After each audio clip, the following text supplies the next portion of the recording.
अभिषेक है। आज इस वीडियो में आपसे बात करने वाला हूं पुरानी पेंशन योजना बहाली का, और साथ ही साथ बात करूंगा क्या कॉन्सिक्वेंसेस होगा, क्या परिणाम होगा, अभी तक क्या परिणाम हुआ है, हम उसके बारे में बात कर लेते हैं।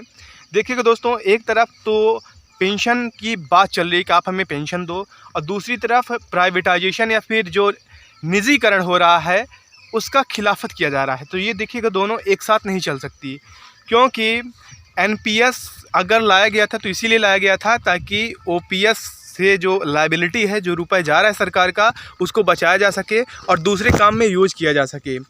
तो बाद में देखिएगा है क्या कि अगर पुरानी पेंशन योजना कंट्री वाइड एप्लीकेबल हो जाती है, लागू हो जाती है, तो दूसरी तरफ सरकार क्या करेगी कि आपकी जो भर्तियां हैं वो कम करेंगी, क्योंकि उसको काफ़ी ज़्यादा बर्डन होगा उस पेंशन से। और दूसरी बात यह है दोस्तों, देखिएगा मैं आपको एग्जैक्टली मैं उदाहरण देकर समझाता हूँ है क्या। वन रैंक वन पेंशन आप जानते हैं ना, जो आर्मी में एक मुद्दा था, उसमें यह था कि अगर कोई पहले रिटायर हुआ है अगर कोई उस पोस्ट से, तो उसको कम पेंशन मिला करता था, और जो बाद में रिटायर हुआ है उसी रैंक से उसको ज़्यादा पेंशन मिला करता था। इवन अगर बाद वाले रिटायरी जो है, अगर उससे नीचे रैंक का भी है, कुछ साल बाद अगर रिटायर होता है तो उसको अधिक पेंशन मिला करती थी। तो इसी को फिक्स कराने के लिए क्या किया गया था कि वन रैंक वन पेंशन को लागू किया गया था। मतलब कि अगर एक रैंक है, एक पद है, तो रिटायरमेंट के बाद उस टाइम के हिसाब से उनको जो पेंशन मिलेगी वो सेम मिलेगी। हुआ क्या, हुआ ये कि बर्डन सरकार पे बढ़ता जा रहा था, पेंशन का बर्डन बढ़ता जा रहा था। और ये बात सही है कि भारतीय जो सेना है उसको पेंशन में सरकार का काफ़ी बड़ा अमाउंट जा रहा था। तो यही वजह है कि जो आप अग्निवीर देख रहे हैं जो 4 साल वाला है, तो इसका मेन उद्देश्य यही है। जो पुराने जिनको पेंशन अभी प्रोवाइड किया जा रहा है तो किया जा रहा है। इसके अलावा आर्मी अभी टोटली आप बोलेंगे कि पेंशन विमुक्त हो गई है, ऐसा नहीं है। कुछ ऐसे रैंक हैं लाइक जो यूपीएससी, सीडीएस, एनडीए से जाते हैं, तो उनका ऑलरेडी परमानेंट कैडर है। लेकिन जो बहुत बड़ा एक चंक है, बहुत बड़ा जो एक आर्मी फोर्स है, जो आप अग्निवीर के तौर पे आप जानने लगे हैं, तो इसका मेन वजह यही है मेन वजह कि पुरानी पेंशन योजना या फिर उनको उस पेंशन के स्लैब को आगे ला देना, या फिर आगे टाइम जो इनको अभी प्रतीत हो रहा है, जैसे इतना बड़ा ये प्रोटेस्ट चल रहा है ओपीएस का, तो अगर ये लागू होगा तो कहीं कहीं बहुत बड़ा बर्डन होगा। और दूसरी तरफ निजीकरण कहीं ना कहीं करके, और ये जो परमानेंट एम्प्लॉयज़ हैं इनकी संख्या को काटा जा रहा है।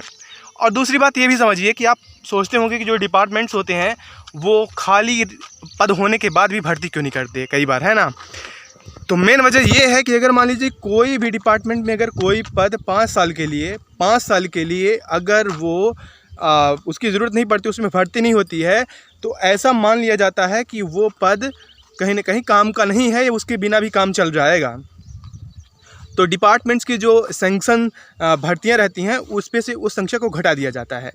तो कहीं ना कहीं देखिएगा आगे होगा क्या, आगे होगा ये कि अगर पुरानी पेंशन योजना बहाल होती है तो आप निश्चित तौर से प्राइवेटाइजेशन जो है आप उसको देखेंगे, वो रुकने वाला है नहीं। क्योंकि एक तरफ पूरा का पूरा अगर सरकारी भर्तियां आप सोचें और पुरानी पेंशन बहाली का सोचें, ये संभव नहीं है। And I am talking realistic things. मैं खुद एमपी गवर्नमेंट में वर्क करता हूं, तो इसीलिए मैं पेंशन के खिलाफ नहीं हूं बाय द वे, लेकिन जो होगा तो यही होगा। और हम तो विटनेस खुद ही कर रहे हैं यार, कि अकेला मतलब 3-4 लोगों का काम आज एक अकेले इंसान को करना पड़ रहा है with the help of technology and computer. तो ये बात भी तय है कि पुरानी पेंशन योजना बहाल होने से कहीं ना कहीं जो बेरोज़गारी का आंकड़ा है, दर है, वो बढ़ेगा, और जो महंगाई है वो भी बढ़ेगी। और अगर टोटली देखा जाए तो यदि सैलरी का स्ट्रक्चर आज के ज़माने में देखा जाए, फिर आए दिन जैसे जिस हिसाब से सैलरी बढ़ रही है, तो सरकार के ख़जाने में इतना ज़्यादा बढ़न जाएगा कि जिसकी कल्पना नहीं की जा सकती। और यही मेन वजह है कि आपने सुना होगा कि जो 8th CPC है, जो 8वां वेतन आयोग है, पे कमीशन है, वो कहीं ना कहीं सरकार ने लाने से मना किया है, बल्कि बोले हम पे रिवाइज करेंगे, लेकिन वो नहीं आएगा।